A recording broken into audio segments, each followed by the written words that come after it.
1, 2, 3, 1, 2, 3, 1.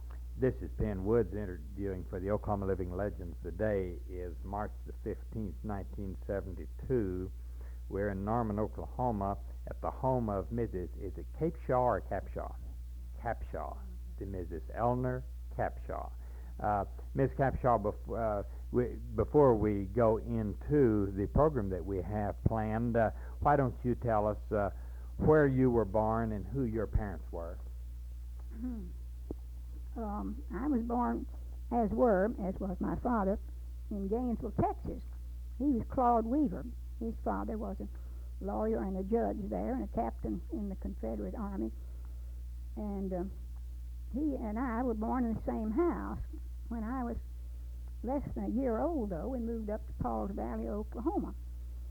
And there we lived till I was 7 years old, then 2 years in Oklahoma City, then back to Pauls Valley for 4 years, then to Oklahoma City for good. Your mother was, what was her name? My mother was Leela Reinhardt of Terrell. Her father was a newspaper man there, had also been in the CSA, the Confederate States Army. So, and we had, the family had been in there since 1835, the Weavers, and the Reinhardts, my mother's people, came after the Civil War. That was to James. Ms. Capshaw, probably following this we may get a few reminiscences, but I believe that to begin this morning we will talk about your hats. Ms. Capshaw has been not only a collector of the hats of Oklahoma and national heritage, but also she is a student of this subject and has given a lecture story on the hats for quite a number of years, and until about 10 years ago. And she has consented to put this on tape so that this can become a permanent part of the Oklahoma Living Legends. Ms. Capshaw, we'll let you take it from here, and you can go ahead and we'll just be talking. I'll hold the microphone. This way you won't have to worry about it, and if there's any time you want to cut off, well, we can do that. All right. I'm going to tell you the story of my Granny Fletcher, her little trunk, and show you some of her belongings. This trunk journeyed with her from Kentucky to Missouri, thence to Texas, and finally to our home in the Indian Territory. Granny and her little trunk enjoyed a long companionship. Eveline Caroline McGee, my father's maternal grandmother, was born in Berks County, Kentucky in 1815. As she lived with us in her latter days, I have many happy memories of Granny. I was 5 years old when she died at the age of 85. Now, if you're mathematically minded, you have by this time figured out my age. If so, I can't help that, but I would never deliberately tell you how old I am. I always remember Oscar Wilde's solemn warning, never trust a woman who will tell her age. A woman who will tell her age will tell anything. Well, never mind my age. Back to Granny Fletcher. Or perhaps I should start with Granny's mother, Mary Curlew, who was born in Wales in 1790, and at the age of 9 came with her mother and father and little brothers and sisters to the raw new country of Kentucky. Here Mary grew up and married David McGee. Their daughter, Eveline Caroline, was my Granny Fletcher. Granny had many wonderful tales. You can cut out any bit you can do to tell us children of snakes and bars and panthers and Indians and cyclones and ghosts. My mother by no means approved of Granny's bedtime stories, but there really wasn't much she could do about them. Granny had one of her mildest stories, and my favorite was about her dolls. The first doll she remembered was a beautiful rag doll her mother made her, with lovely features and hair drawn on with pokeberry juice. Little Eveline loved her doll devotedly, but one day when she was playing in the woods near the cabin, she was called to the house suddenly and forgot her doll. When she remembered and went back, she found that the hogs had utterly demolished her darling. Of course, the little girl was heartbroken, and of course her mother promised her a new one just as soon as she could make one. But Mary had something in mind she wasn't telling. And the first time she went to Burkesville, she bought not a doll, for there was none to be had, but a beautiful china head, which she carried home wrapped in her market basket, and, as was the custom then, prepared to make the body and clothes. Of course, she couldn't spare daylight to work on a doll, and besides, this had to be a surprise. So she worked far into the night, night after night, by firelight and candlelight, until her task was finished. Then she knew she'd made a mighty pretty doll. Now, Mary wasn't a professional doll maker. She never claimed to be that. And if there was the teeniest flaw in the proportions, certainly she didn't notice it. And certainly little Eveline didn't find fault. But if Father David gave a gentle snicker here and there, it must have been a very gentle one. He was a very gentle man. I'll skip the dolls. I don't have them shown. So much for Eveline's doll. Now we will review some of the family millinery. So this weird headpiece, I can't show the collage. Let's see. Weird headpiece. I haven't got it. You don't have that? I couldn't find it. I couldn't find it. All right. Let's see. We look.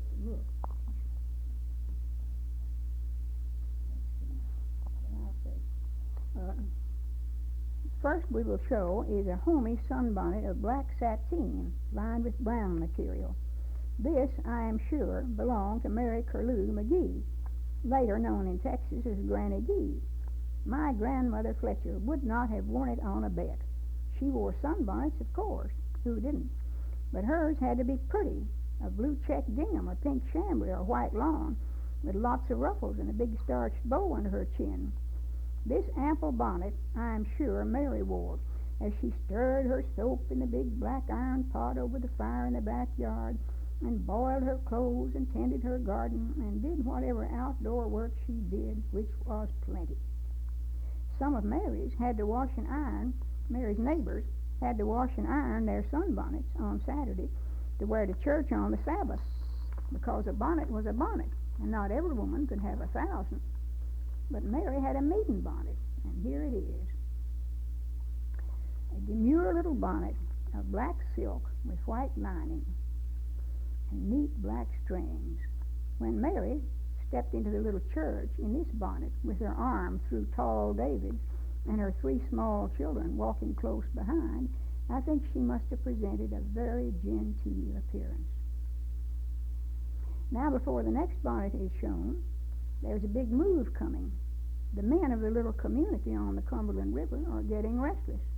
Most of the farms in this section of Kentucky were given as allotments for military service in the Revolution.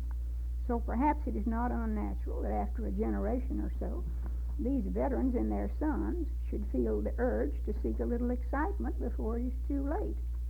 Both of Wilson Fletcher's grandfathers were such veterans, James Fletcher and Isom Burks. In fact, the town of Burkesville was named for Isom Burks, who held a judgeship there. Anyway, judge and all, the men agreed it's all settled up around here and there ain't no more room for a man to stretch out. And we're going out to Missouri, where a fellow can get a breath of fresh air. And before the poor wives have had time to do more than shed a tear for the homes they have worked so hard to make comfortable, holdings have been converted into equipment for the long journey and the wherewithal to start life anew in the far country, if they are lucky enough to get there. And here is where the little trunk comes in. This trunk, Eveline's father had made for her to take on the long, dangerous journey by a neighbor who was a cabinet maker. On such migrations, it was well understood that only the most necessary or most prized possessions could be taken. And how many heartaches must have gone into the selection of those few things.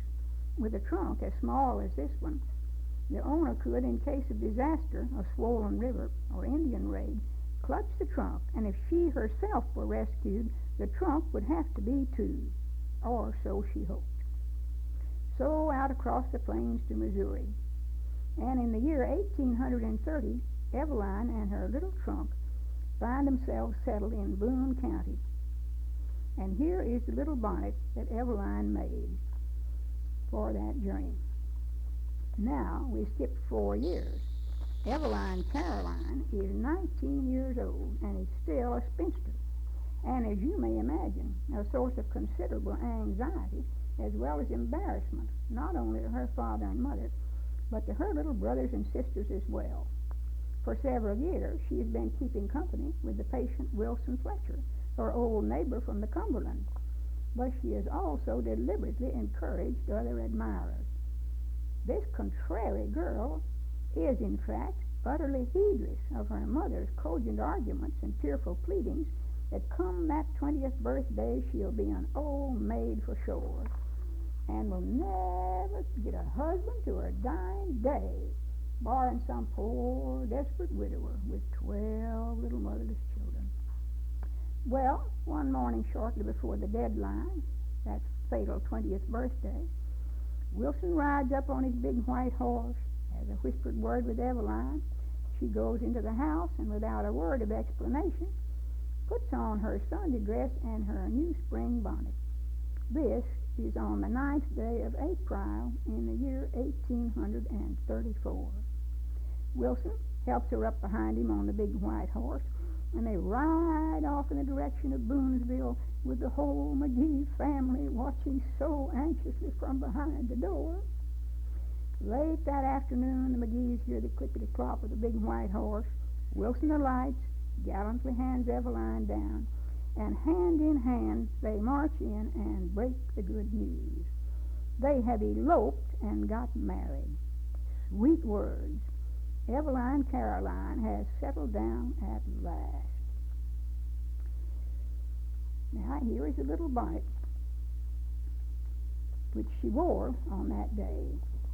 Close-fitting little concoction of creamy braid and lavender taffeta with flowers in the poke and wide ribbon strings. Now we skip 15 years or so. Wilson has prospered in raising cattle, and he and Eveline have 4 beautiful children and a nice brick house besides. But what do you think? That restless man has got the moving fever again. He's been listening to some of the fellows down at the store, and they all say,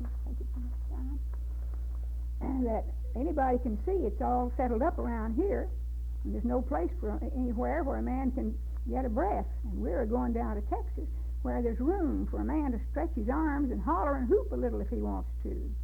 And he has signed up to go. And soon the wagons are stringing out across the dusty prairie, this time right through the Indian country, right through those raring, tearing, hooping, scalping Apaches and Comanches, to the Red River at last, and 6 miles beyond, to the little town of Gainesville on the Texas frontier. Here, Eveline once more unpacks her little trunk. Here the family settles, and here the children grow up. It's 1866. Now, as I've always heard it, those 2 Fletcher girls were as pretty as a picture. The very belles of the town. Made the best catches, too. Mary, the older sister, is already married to a big rich cattleman. And this morning, Miss Nancy Wilkin Fletcher, beauteous younger daughter of Mr. and Mrs. Wilson Lee Fletcher of this city, is to be married to Judge William Thomas Green Weaver, also of this city. Yes, young Captain Billy Weaver has got out of that Yankee prison camp, out of his ragged uniform, into a decent suit of clothes, and has got himself elected district judge. The wedding is to take place in 30 minutes. Eveline, or Granny as we will now call her, has been ready for an hour, and leaving old Sarah and the girls fussing over the bride, she concludes it's time to put on her bonnet, which she purchased especially for the occasion, and which Miss Sally, the milliner, assured her had come straight from Paris.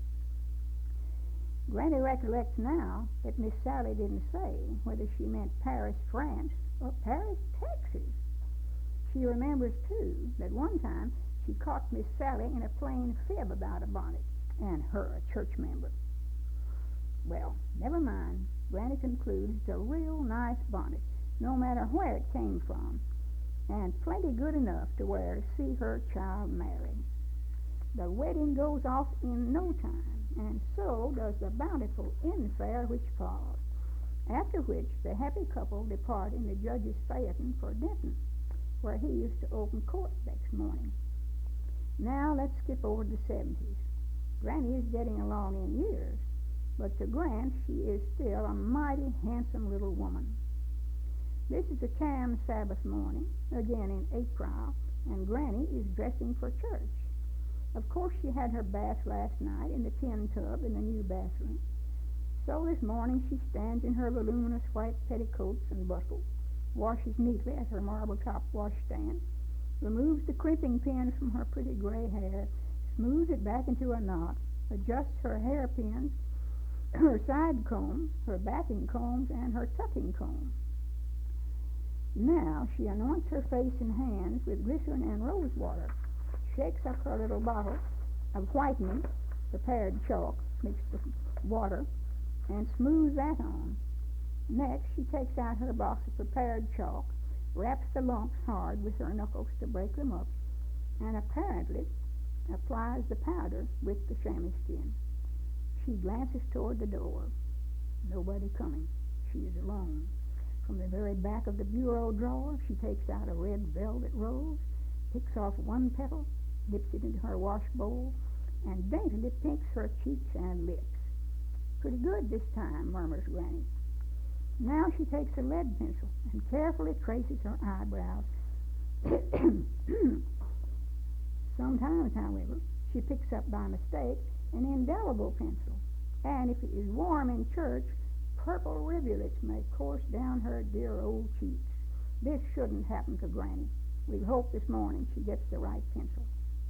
Now, over her billowing petticoat, she slips a black taffeta underskirt, then her best black silk dress with the Irish lace collar.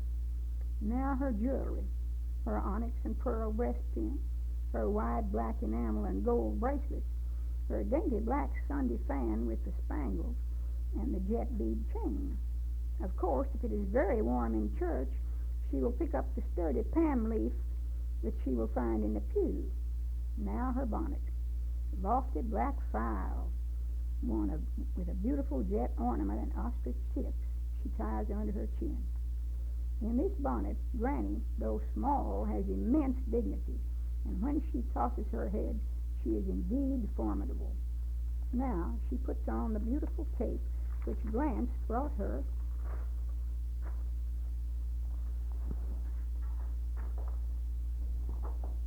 from New Orleans.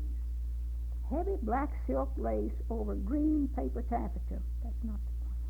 With many chiffon ruffles and handsome. I'll have to do that over. I don't have that. Pattern wore out. Go back and just find the piece where you need it. Mm-hmm. The cape may be warm, but it's stylish, and what's the fan for? Now she puts on the black lace mitts.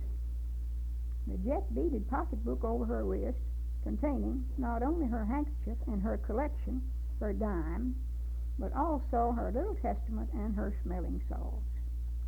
Now Granny glances in the looking glass again, is satisfied, and humming in the sweet by and by, she raises her sunshade and serenely proceeds to church. I'm on all of that. Now you can cut it down anyway. Oh, yes. But that's the way that tape. We've just been visiting with Miss Capshaw and had her comments on the hats. Now we'd like to go into a little bit of background from Ms. Capshaw and ask you to tell us about particularly your early period in Oklahoma. Could you tell us when you came to Oklahoma? And, okay, we'll hold it up just a second. Ms. Capshaw, why don't you tell us about when you first came to If you like, you can hold this. When you first came to Oklahoma or the Indian Territory, and where you came to. Well, I came from Gainesville, Texas, across the Red River, when I was still in long dresses. In fact, I was 8 months old, and my father had built a nice little house for us there, and built himself a law office down on Main Street. My father was Claude Weaver. Street in where? Falls Valley, yes. So, I don't remember, but I had measles, and my mother took me to Gainesville, of course, and my older sister, and my father saw a rather lonely-looking couple wandering around on Main Street, and the gentleman had a baby over his shoulder, and he said, I've come here to practice law, and do you know where we could find a suitable room to spend the night? We've just come up from Ardmore. Well, my father, of course, was delighted to have a little company, and invited them to spend the night, and put the little girl, the baby, right in the bed where I had had the measles before I went to Gainesville. But anyway, we had a cook, and she provided some nice meals, I suppose. And the little Jewel Patchell did not take the measles. This was O.W. Patchell and his wife, and two very cultivated people from Ardmore who added a great deal to I'll say the culture of Pauls Valley. Miss Patchell was a very fine musician from Cincinnati. They were from Ohio. Well, so then a few years later, several years later, he built a house over on the west side, a rather large house, and brought his mother, his brother, and his grandmother all up to live with us, which made a large family. Then we had two good Negro servants, a man and a woman. The man's name was Bear. The woman's name was Abby. They were not married or any kin, and Abby had a room off of the kitchen, and Bear, thinking nothing particular about it, had a little place fixed up in the barn. And every morning, every cold morning when he'd come in to work, my grandmother would say, "Bear, did you sleep well? Did you sleep warm?" "Yes, and yes, and this week I sleep warm." And she was that way very, very sympathetic, and afraid somebody was going to go cold or hungry. And she'd get in the little buggy. We had a carriage and we had a buggy. It was interesting. And she would drive down into the outskirts, out on the in the flats around the river, where people would be living in dugouts, very poor, and she'd sit in the buggy and she'd say, "Hello, hello, hello," in there, "Hello." Somebody'd come out, She wanted to know if they had enough to eat, if the man had a job, and if they were doing all right, if they could get plenty of wood, and if they needed anything.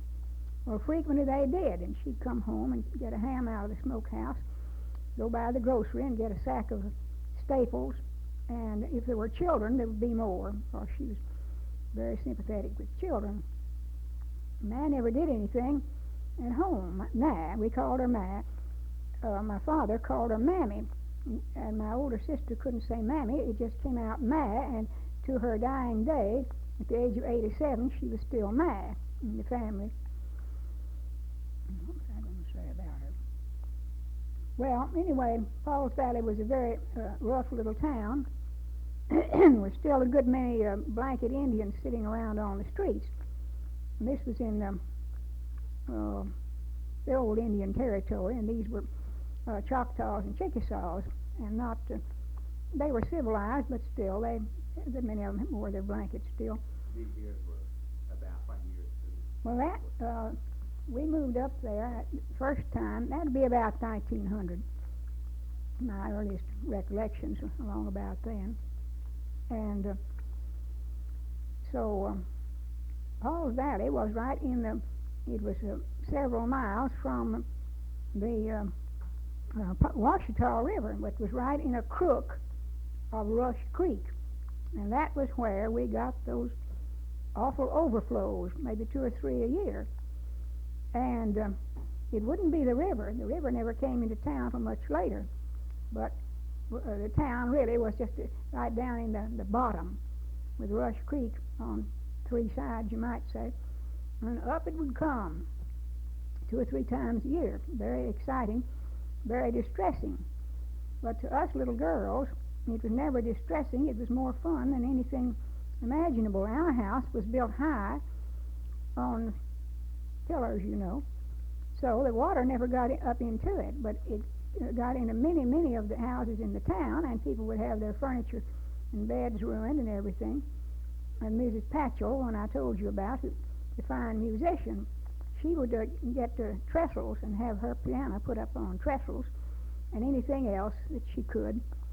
But we just loved to go paddling if Papa would take us, you know, by the hand and let us paddle down on the board sidewalks. But they would be floating away by that time.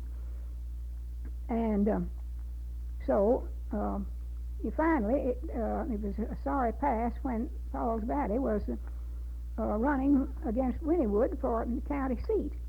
A terrific rivalry there always had been between those little towns, and Paul's Valley was in the bottom, Rush and Wynnewood was up on the bluff, as it still is. So the Paul's Valley people found this flood somewhat embarrassing. So to make things comfortable all around, they got a raft or built one and had a band on the raft in the middle of Main Street, playing, and everybody just turned into a holiday, went out and sloshed around, and there were boats, and a boat would come up to your door, your fence, and everybody was just having a picnic, and the goodies passed around, you know. Naturally, these merchants would get out with their oranges and apples and candy and stuff, and people would be munching around, and some good things would come from the bakery, and it was a very jolly time. So Papa said, "Now, you little girls follow me. Come right behind me now." Splash! He went face down into the water. We didn't follow him that far. We kept our footing till he got up, and not very much perturbed. He took us around. Then we moved over on the other side. Papa was tired of the floods, and so we moved on to the east side, where there was never any danger whatever because of the high railroad embankment. But time came, when I was about 10, I think, when old Red River began rolling, and came 5 miles right up into our yard. And we had a beautiful place there. It was right 3 blocks from the railroad, and had 3 acres, and Papa had it just planted in the loveliest fruits, wonderful Alberta peaches and other kinds, little white Indian peaches, marvelous to eat. But people began to come in from California and buy up those wonderful peaches to can under the California Fruit Company name, and nothing could be done about it. But anyway, Papa got out. He was, as I say, pretty sick, and then the ground was so soaked, that's very soft river bottom sand, so his fine fruit trees blew over, and there were their roots up in the air. So very disconsolately, he got a little tin bucket, and he thought he would wade out there and pick some blackberries. We had them down in the water. So he picked, and all of a sudden he came tearing into the house, and much distressed about something with his little bucket of blackberries. But there were red ants floating around on the weeds, and 13 red ants had stung him. He counted them later. So he went to the bathroom and took a bath and called for some soda to put on the stings. Then he dressed up, a suit to go somewhere, and we couldn't imagine. He said, "We're going to move to Oklahoma City. I'm going up and get us a house right now, so start packing. Start with the books." The books were always the main thing to pack. We had an enormous private library he had, besides his law books, which he would see to at the office. So that's exactly the way it happened, that we moved to Oklahoma City for good. The 13 ants just did it. He would never be back in Paul's Valley where that sort of thing could happen again. So that was the last of that of our residence there. But there are many other interesting things. One was my 4th birthday party, and I didn't quite remember what a birthday party was like, but my birthday, being August 19th, made me the envy of many, many other children, because mine was in the summertime, it was in vacation, and I could invite all the children in town, whether they were my age or not. I had several sisters and a little brother. So that was the time that we'd have the big parties. We had a big yard and invite really just about every child in town. And so we played in the yard, the supervised games, dropped the handkerchief and all that. Well, I had stood at the gate waiting to see what they'd bring me till the crowd had just about assembled, and I thought I'd see what was going on. I knew a party meant something good to eat. So I went into the dining room, and they had the shades drawn and wanted us to keep out. But plates and plates of luscious homemade cake and luscious homemade ice cream, several big freezers full. So Mama and several other women were dishing them up. Well, I just helped myself to a nice piece of cake and stood there by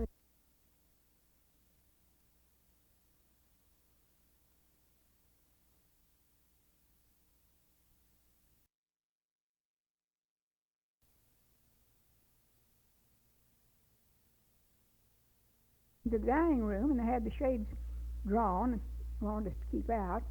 But plates and plates of luscious homemade cake and luscious homemade ice cream, several big freezers full.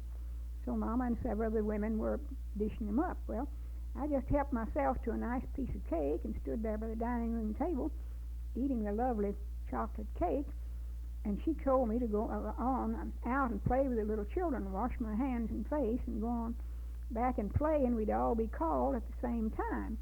They had little paper fans and favors for us, so that stood out in my memory and still does.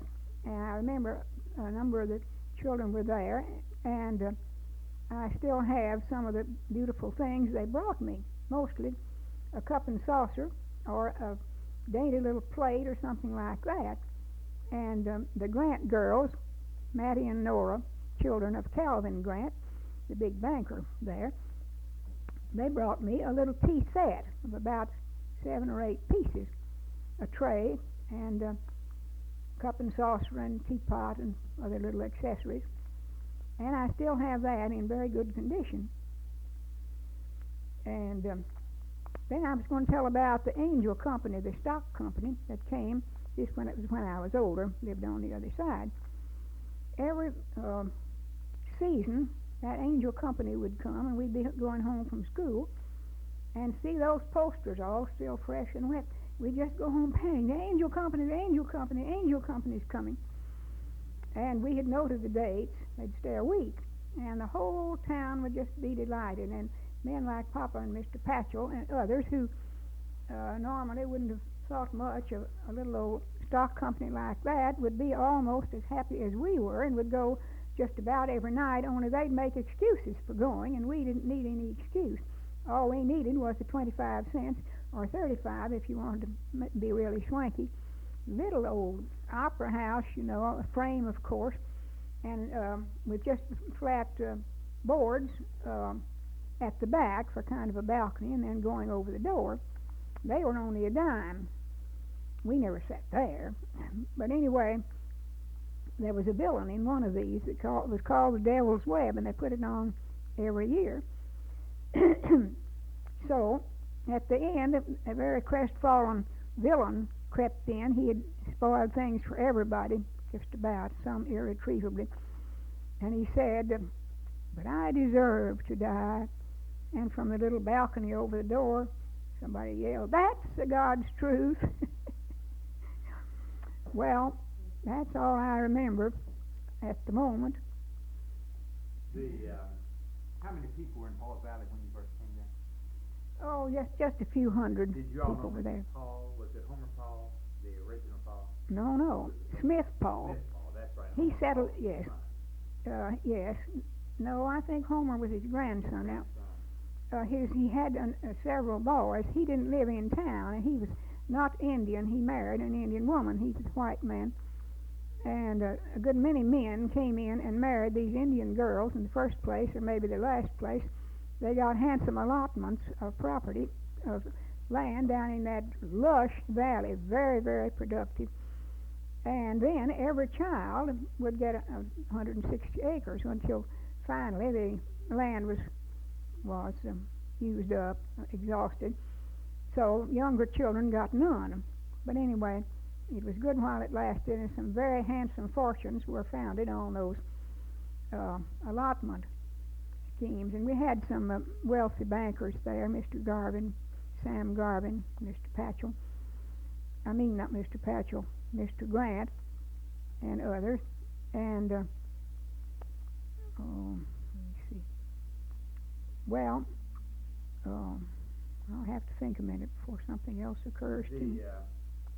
Can you think of any other event in the community that occurred that had an impact on the history of that area? Or well, there's one, but my father has written it, but I can't relate it. But anyway, it regarded a case, a law case that he tried for Tom Martin, who was an Indian, a friend of his.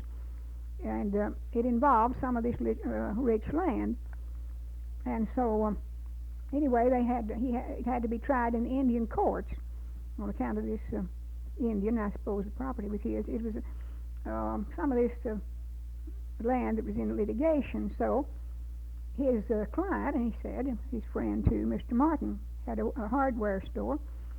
They had to go overland, go by buggy, you know. So he went in and selected one of these nicest buggies built for the prairie, for travel overland with brush and all that. Had 2 fine bay horses, and so they set out and camped a night or two. Very delightful trip, he said. Then they went to got rooms in the little hotel there to stay while the trial lasted. And so he said Mr. Martin brought the judge up to his room in the hotel. He said, I knew that was highly unethical, but anyway, I gave him everything I had.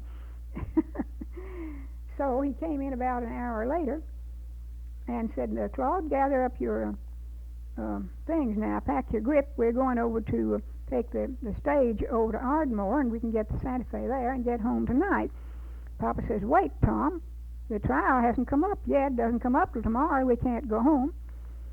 He said, well, the judge is going to decide in our favor. Said he said that after hearing you explain it, he couldn't decide it any other way. He was quite satisfied that we should have the verdict. Papa said, hold on, Tom. Why are we going on the train? Where's your rig? Where's your buggy? Where are your fine bays? Hell, I left them with the judge, he said. Papa said, well, I didn't know what else to do. Said I'd had nothing to do with it. I didn't know anything to do except to catch the stage and go home. And it was a very rich piece of land in there and made Mr. Martin very wealthy. Well, I have to think a bit. That might be about all about. Between Oklahoma, when did you come to Oklahoma City first? Well, we were up there 2 different times. The first time was 1902. Then we stayed 2 years, and Papa wanted to go back to Paul's Valley because his property was not being taken care of there, and so we went back and stayed 4 years. And then this blackberry and red ant incident came up, and we moved back to Oklahoma City. And the first time we had a nice little house up on East 6th Street, all new and clean, everything was, and beyond our block there was just nothing but wild snapdragons and scrub oak and so on. And we had a fine cook, one we had in Paul's Valley, and so she could not only cook, she could take care of the children and keep house and everything. And my mother who wasn't very strong, was delighted to go in our little trap and just drive and go down and shop around and do things that she was not able to do when all of us were a little younger, and her health was bad besides. And so Papa could, he just maybe call, and I don't know whether we had a telephone then or not, but anyway, he could bring up a couple of men to dinner, just bring a roll of steak under his arm to broil, and it didn't bother anybody. If Mama wasn't there, Ida, this one was, she'd run back to the little store just a block away and get anything that was necessary and fix a quick dinner and make a lot of biscuits, of course, and have a lovely meal. So that was it was really no bother. We didn't have any servant troubles. Oh, there's a sad incident in the Pauls Valley days. This Bear and Abby, anyway, Bear's last name was Mann. Bear Mann was his name. But it was not, his name wasn't really Bear. His name was Jerry Mann. But he was called Bear because he looked like a bear. Very woolly hair and all. He didn't mind the least. He was practically one of us. And Abby was the most devoted woman, just, a wonderful servant. And she could just take care of us, and she loved us. Well, I was her particular favorite. And Abby had a very fine figure, a big, handsome, Negro woman. And Mama was rather skinny and poor looking then. She wasn't, she was thin. So she was always making herself a nice dress or something, and Abby would beg her out of it. And Abby would go down to a place near Gainesville where her people lived, and she would, her no-account sisters, who never turned a hand to anything, would tease her out of all those nice clothes. So Mama said, "Now, Abby, if you go down there this time and give away all your clothes, says I've made them and you've paid me for them, and says I don't want you to do that. If you do, I'm going to give you a whipping," which meant I'm going to give you a scolding, of course. Well, she was supposed to be gone 2 weeks, but she stayed somewhat longer, and we had no communications then. So Papa got on the train, went down there, and got a hack and went out to where she lived. And they said, "Abby's dead." So Papa said, "Well, why didn't you let me know that she was sick? She died of pneumonia out there in a poor house. Probably she got out and washed in the cold and worked for those lazy women." And said, "Well, we couldn't write, Mr. Claude." And he said, "You could have had somebody send me a telegram." Well, we never knew she was that sick. He said, Papa was just on the verge of tears, and he said the last word she said was she'd like to see little Amy once more. Well, that just broke us up. We were just heartbroken. If that should happen to Abby, to go down there and as fine a woman as she was, and just die neglected, and with such utterly unworthy sisters. Now, Mother and Father know better. So after that, we had servants then. You could get them, and people did have them, but there never was another Abby. And to this day, I could cry about that occasionally. Then we had Dora and Bill. Then we had Daisy and Leek. Leek worked for us only sometimes. He really was a fine cook down at the commercial hotel, but if he'd go on a bender and lose his job, or if he'd go on a little trip, Negroes are not very stable in their work habits, many of them, then he'd be out of work for a while, and he'd come to work for us, and we didn't mind a bit. He was a fine cook and a very nice fellow besides. And so then some way we were out of a cook, and somebody brought a great tall woman, very lanky. She had on a Mother Hubbard or something, and rather gruff voiced, and very and her cooking was terrible, absolutely. Well, before Mama had a chance to fire her, here came the sheriff and a deputy. They were looking for an escaped jailbird down there. He was being hunted, for something, breaking parole or something. Anyway, he broke in jail. And somebody had told him that there was a Negro servant at the Weaver house that looked a lot like that escapee. So they marched her off, and she was the she was the man. And that was quite something in a little town. And he was pretty smart to hide out at Lawyer Weaver's home. Someone said Judge Weaver, you know, last place that they would think to look for him, and that's where he was. Some big tall woman had lent him a dress, you know, and so well, there were various and sundry excitements going on. That was one of them. Then some. Oh, the school. You told us earlier, but you didn't. That was Temple High. That's no Oklahoma City. Well. She told us a little bit earlier, but she didn't get it on tape. Oh. Well, you mean about moving over from Irving to, this would be in Oklahoma City? This gets from Paul Valley to Oklahoma City. We're still talking about Paul Valley. Mm-hmm. Well, I don't remember anything.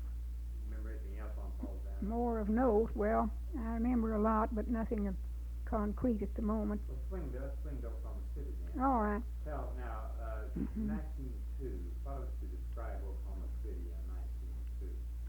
Well, when I moved up there, it was about 1902, and even the downtown streets were not paved.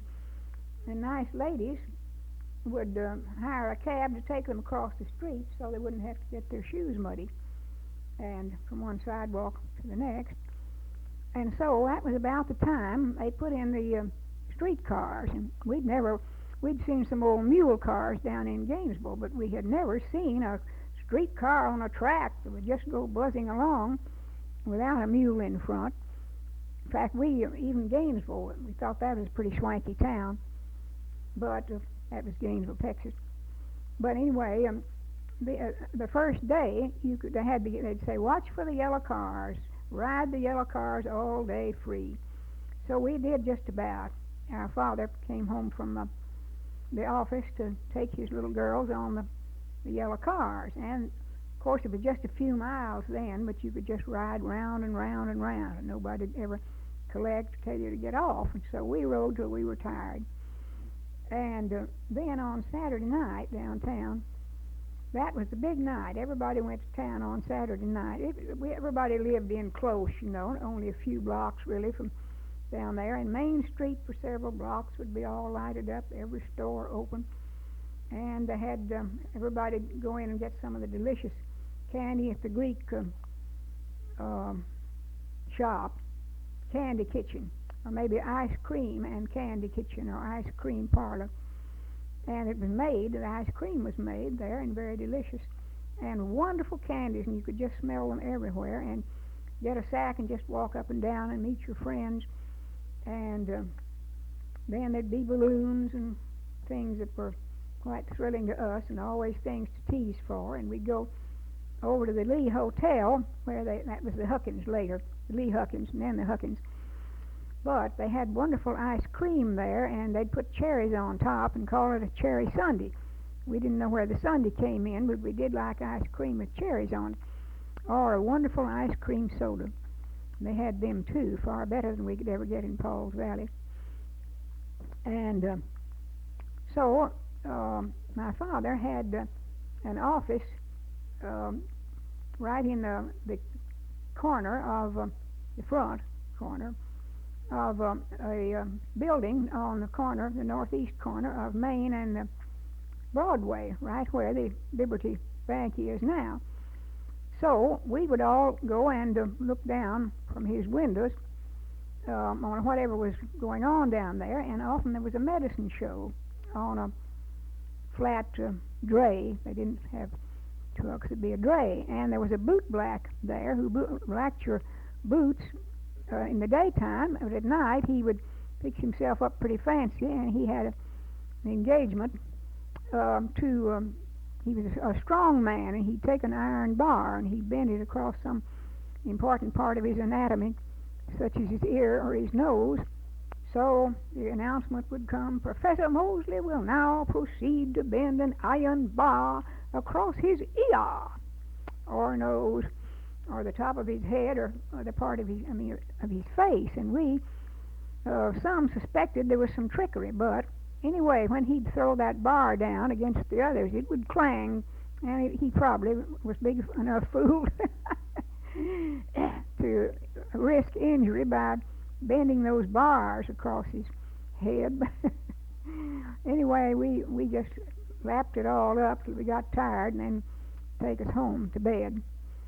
And I was there when the Lee Hotel burned up.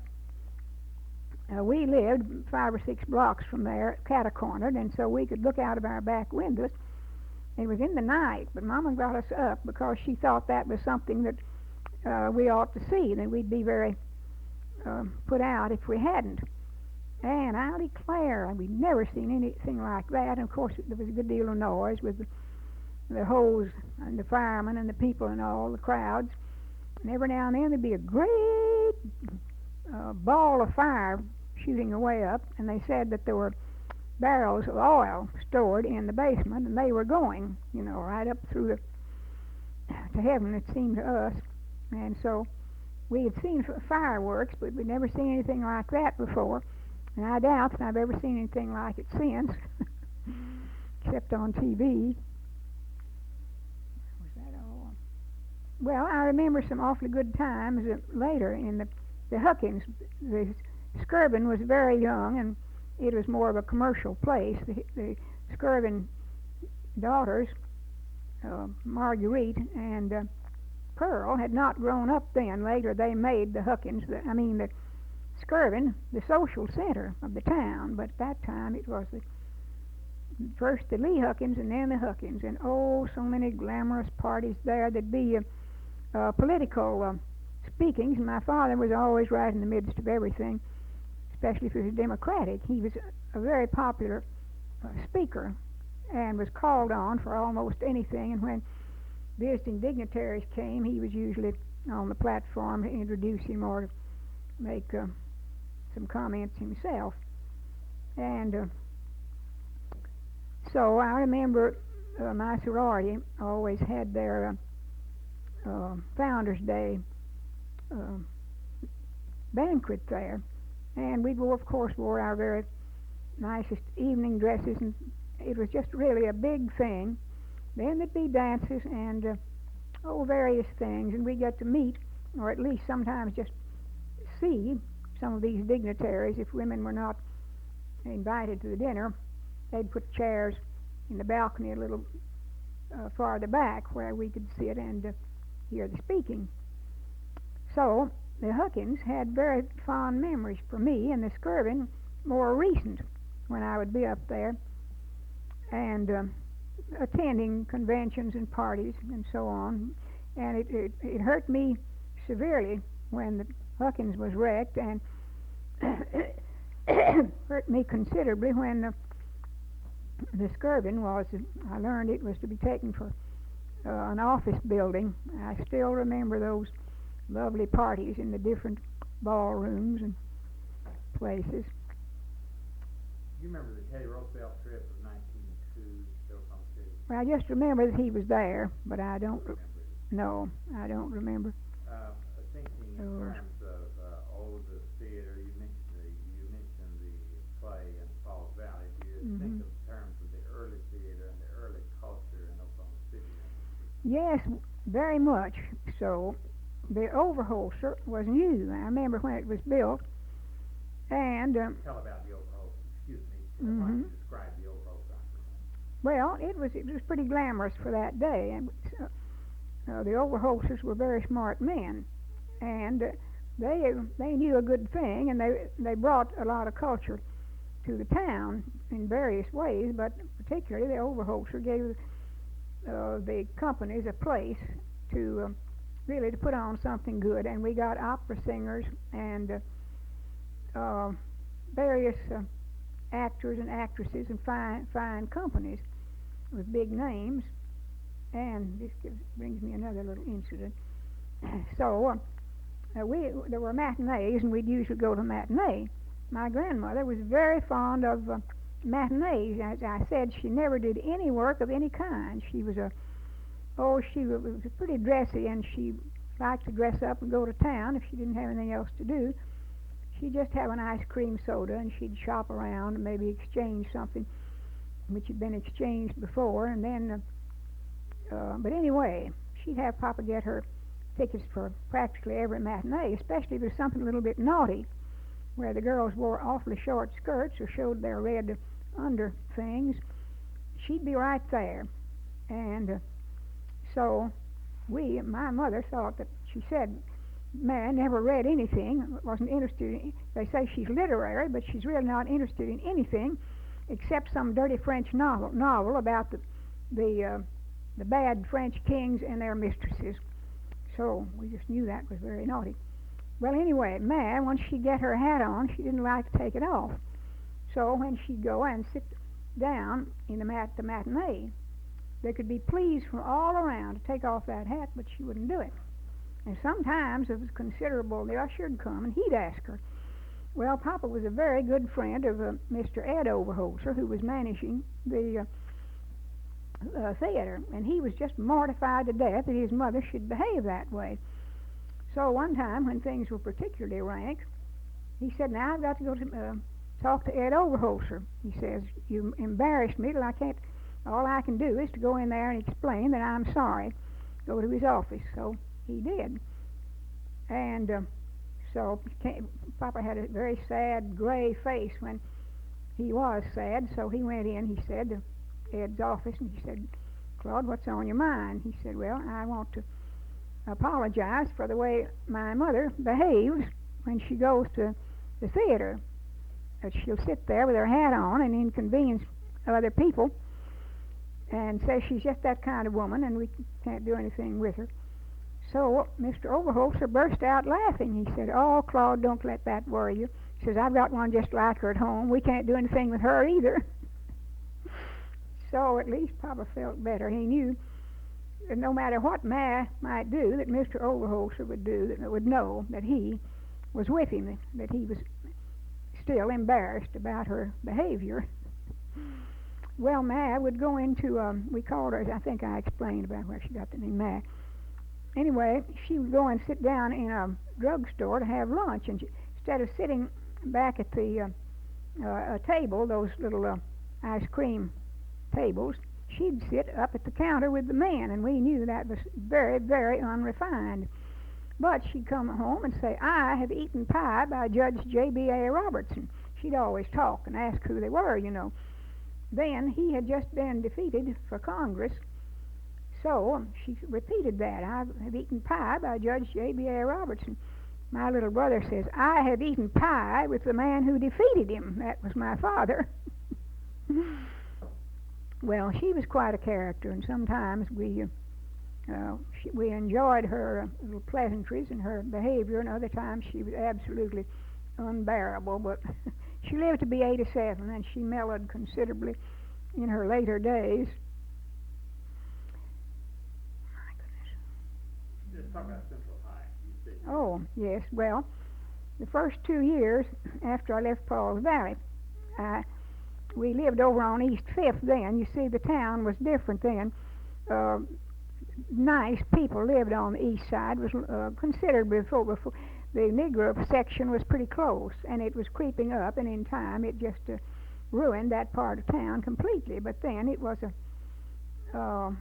very nice. We had nice neighbors, and so I was I was a junior.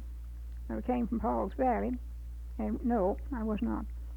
I was a freshman, and we went to the old Irving School, which was just a few blocks, and it was so crowded then, with the new high school not finished, we went in 2 shifts. Well, we little freshmen got the hot afternoon shift, and in the fall till way up in the winter, it seemed to me, and then again in spring, it was very, very hot, and we'd get over there at noon, you know, and get home around 4:30 or something, and that was pretty tough. But then the new high school was open, beautiful white sandstone, I suppose. Anyway, it looked like marble. When it's cleaned up, it's still very handsome. and everything was so new.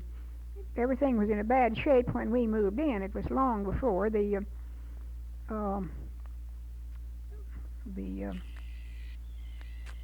finish of the building. But that class, my sister Flora was in it, and they wound up in the, they had their commencement exercises. I think I better quit. I'm tired. I don't want to.